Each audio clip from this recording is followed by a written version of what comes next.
से मिलल मंदोदरी रामा लंका नगर में। सिया जी से मिलली मंदोदरी रामा लंका नगर में।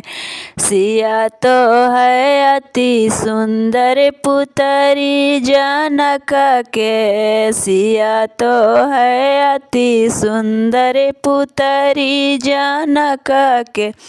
काहे लाइले ही बगिया रामा लंका नगर में। काहे लाइलने ही बगिया रामा लंका नगर में। वृक्ष पक्षी पूछा है कुशलिया रामा लंका नगर में। वृक्ष पक्षी पूछा है कुशलिया रामा लंका नगर में।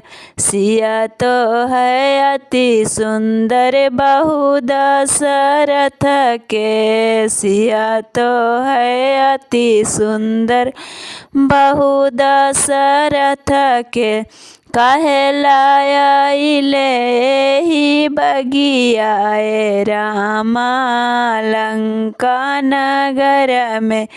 काहे लाइलने ही बगिया रामा लंका नगर में। सिया जी से मिलल मंदोदरी रामा लंका नगर में। सिया जी से मिलल मंदोदरी रामा लंका नगर में। जोगिया के भेष धरी अइले रावण माँ। जोगिया के भेष धरी अइले रावण माँ। सीता लिहले रथवा चढ़ाइए रामा लंका नगर में। सीता लिहले रथवा चढ़ाइए रामा लंका नगर में।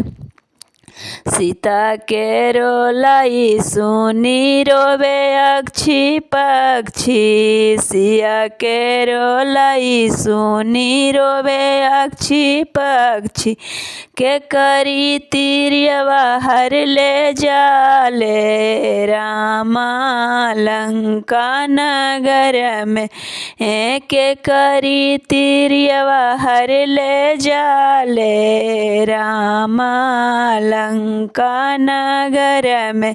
सिया जी से मिलल मंदोदरी रामा लंका नगर में। वृक्ष पक्षी पूछा है कुशलिया